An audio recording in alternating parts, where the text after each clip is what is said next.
वृंदावन का एक साधु अयोध्या की गलियों में बड़े प्रेम से राधे कृष्ण जपते हुए जा रहा था।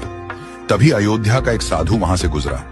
उसने यह सुनते ही कहा, अरे भाई, जपना ही है तो सीताराम जपो, ये टेढ़े का नाम क्यों जपते हो? वृंदावन वाला साधु यह सुनकर भड़क गया और बोला, जरा जुबान संभाल कर बात करो। हमारी जबान पान खिलाती है तो लात भी खिलाती है। मेरे इष्ट को टेढ़ा कैसे कह दिया? अयोध्या वाला साधु बोला, इसमें गलत क्या है?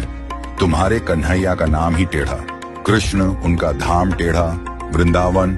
और वृंदावन वाला साधु बीच में बोल पड़ा, चलो मान लिया नाम और धाम टेढ़ा है, पर उनका काम भी टेढ़ा है, ये तुम कैसे कह रहे हो? अयोध्या वाला साधु मुस्कुराकर बोला, तो सुनो, यमुना में नहाती गोपियों के कपड़े चुराना, रास रचाना, माखन चुराना, ये कौन से सीधे लोगों के काम है? और सच बताऊं, आज तक मैंने उन्हें कभी सीधे खड़े नहीं देखा। ये सुनकर वृंदावन के साधु को बड़ी बेइज्जती महसूस हुई। वह सीधा बिहारी जी के मंदिर पहुंचा, अपना डंडा और डोरियां पटक कर बोला, इतने सालों तक खूब उल्लू बनाया लाला तुमने, ये लो अपनी लखुटी कमरियां और सोटी भी। अब हम तो चले अयोध्या, राम जी की शरण में।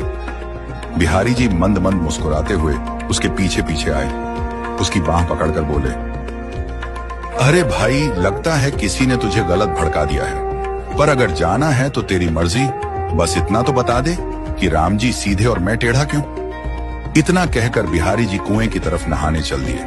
वृंदावन वाला साधु गुस्से में बोला, नाम टेढ़ा कृष्ण, धाम टेढ़ा वृंदावन, काम सारे टेढ़े। कभी कपड़े चुरा लिए, कभी गोपियों के वस्त्र, और सीधे खड़े तो आज तक किसी ने देखा ही नहीं। अपनी सारी भड़ास वह वहीं निकाल बैठा।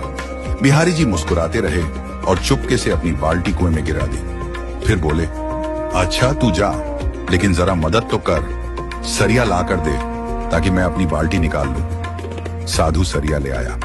श्री कृष्ण ने उससे बाल्टी निकालने की कोशिश की, पर सफल न हो सके। साधु हंसकर बोला, अरे इतनी अकड़ नहीं है क्या? सीधे सरिये से भला बाल्टी कैसे निकलेगी?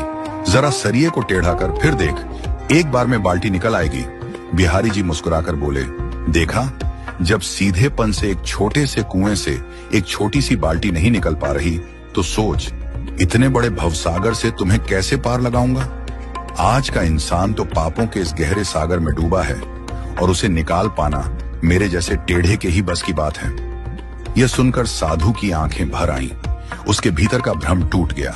वह गदगद होकर बिहारी जी के चरणों में गिर पड़ा और आंसुओं से भीगा स्वर में जपने लगा, राधे कृष्ण, राधे कृष्ण।